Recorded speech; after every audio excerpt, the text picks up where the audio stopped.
Sinundo po natin si Dara sa kanyang school kasi di daw po makasundo si Kuya Kuya Ariel everyday.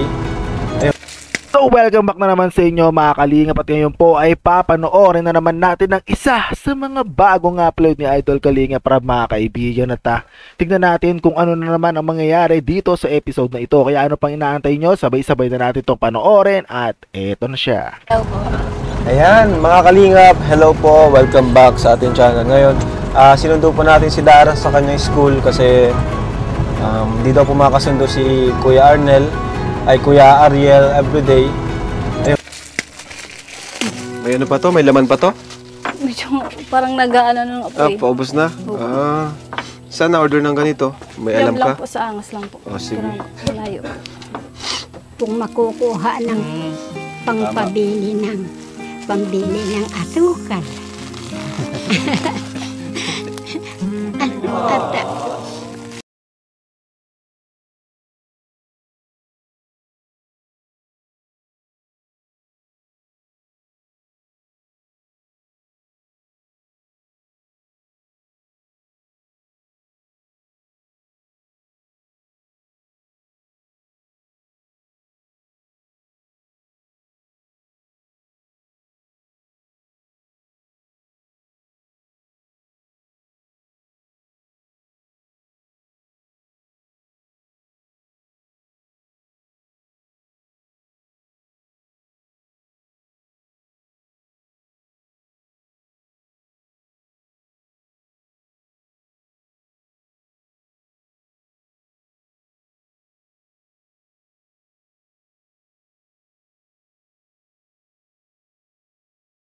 Mga kaibigan, no, talagang dito talaga sa probinsya ay sobra talagang tatalento ng mga bata rito, dahil biruin mo mga kaibigan, no, napakagaling nilang maghiwa ng mga gulay, napakagaling nilang maglinis ng mga bahay. Pero dito mga kaibigan sa Manila ay didepende na lang yan, no, bibihira lang talaga yung mga ganito. Pero ang pinagkaiba lang kasi mga kaibigan, doon talaga dahil sa hirap talaga ng buhay, kailangan talaga nilang gawin yon imbis na makapaglaro, makapag-enjoy habang bata pa, nagkaroon kagad sila ng ganyang responsibilidad, no. Katulad nito nila Dara, wala siyang magulang diyan, wala nagbabantay sa kanila, kaya talagang deserve nilang matulungan ni Idol Kalingap Rab mga kaibigan. Para sa akin yon, at kung agree kayo, please comment down below mga kaibigan, dahil gusto ko malaman kung may nanonood ba at umaabot ba kayo dito sa part ng video na to.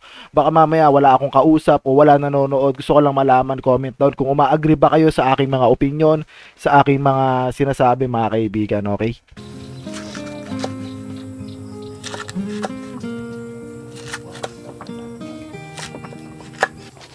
So ito, may bigyan ko sa inyong ano, para may allowance kayo. Baon nyo. Baon yung dalawa. Ayan. Salamat po. Linggo-linggo naman kaming napunta dito, ano, para tapos pag mayroon kayong bayarin sa school, sabihan mo lang kami. Opo. Ano? Salamat po. Kasi wala naman ibang tutulong sa inyo kundi kami lang. No? Saka, yun, wala naman si papa mo. Saka kung magpapadala man siya, di rin naman sapat. Magkano pinapadala niya sa inyo dati? 1K po. Ha? 1K po. 1K. Isang linggo na po. 1K isang linggo. So, hindi talaga siya sapat, ano? Hindi po. Sa pag-grocery pa lang po wala. So, ano? May grocery pa kayo dyan? Wala na. Ano po. O sige, ito. Dagdagan natin. Nakalimutan natin magdalang grocery. Ito, pangbili nyo ng mga ulam nyo, ano? Maraming salamat. Yung mga kaibigan, biruin nyo, pinapadalan sila ng tatay niya 1K isang linggo. Grabe mga kaibigan, sobrang mahal na ng mga bilihin ngayon, at talagang hindi na rin sumasapat yung ganun. Kaya talagang saktong-sakto, no, talagang ito yung way, no, na matulungan sila ni God, no mga kaibigan, na matagpuan ni Idol Kalingap Rab o kung sino man yung nag-scout dito. Talagang ito na yung way, at grateful naman ako dahil natulungan sila. Kahit hindi tayo makapaghatid sa ngayon ng tulong sa iba, hinahanda na po natin yung ating sarili. Kaya sana naman isuportahan nyo po ako, no, sa pamamagitan lamang ng panonood mga kaibigan. Ayun lang po yung request ko sa inyo, manood lamang po kayo, wag po kayo mag-skip ng ads, at syempre i-share nyo na rin yung mga video natin sa YouTube at sa Facebook.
unahin yung pag-aaral mo para balang araw, di mo na kailangan ng tulong namin. Ano, kasi yung tulong naman natin, di naman yan habang buhay.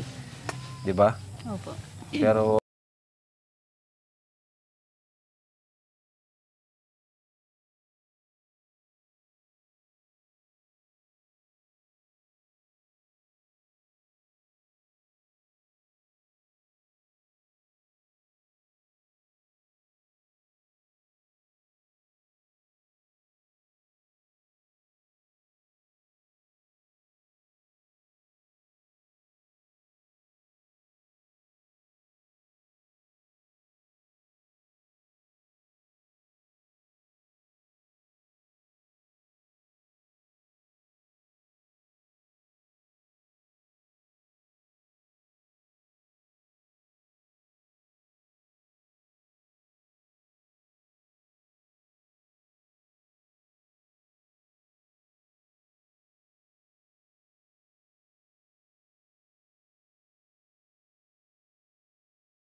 So yan mga kaibigan, napanood na naman po natin ang isa sa mga bagong upload ni Idol Kalinga Prab mga kaibigan na patungkol nga dito kay Dara mga kaibigan. At kitang-kita naman po natin no, na talagang sobrang hirap ng kanilang tinatahak ngayong buhay at saktong-sakto lang talaga yung pagdating at sana ay magtuloy-tuloy pa mga kaibigan no.